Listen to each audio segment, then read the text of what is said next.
Apollo Saturn Launch Control. We passed the 6-minute mark in our countdown for Apollo 11. The flight to land of the first men on the moon. 10, 9, ignition sequence start. 6.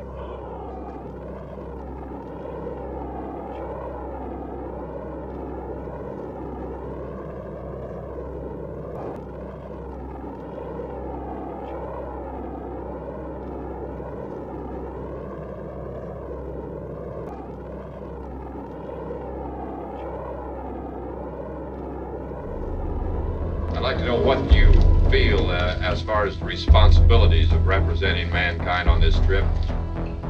That's relatively difficult to answer. It's a job that we collectively said that was possible and we could do, and of course the nation itself is backing us. I'm Jim Reagan. I worked for NASA for 36 and a half years. My first assignment was to come up with a watch that NASA could certify so the astronauts would have a watch they could use on the surface. The requirement was any piece of hardware that went on the vehicle had to be qualified. We had 4 brands that submitted the watches. One I ruled out because it wasn't a capable wrist-worn watch like we specified, so we actually tested 3. There was 10 different environments that we had to test. It had to pass all 10. If it failed one, it automatically failed the watch. Actually, 2 of the watches got eliminated in the first test, which was a thermal vacuum test.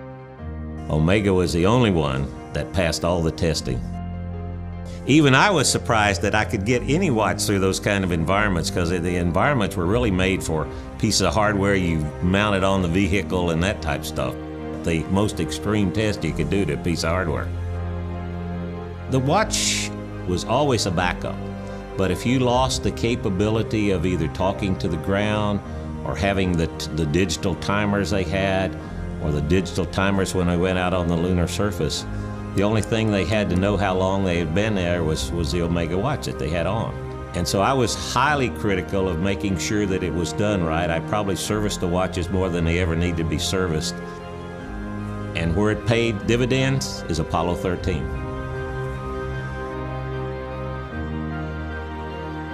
I gave the astronauts the Omega and the other 2 as well to test to see if it met their requirements. And in the end, not knowing what my testing was, they chose the Omega.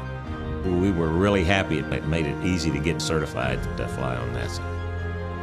Omega has an extremely good name with NASA. They've been the single contractor that's supplied hardware since the Gemini days through the shuttle and the space station days, is still flying a qualified Omega watch.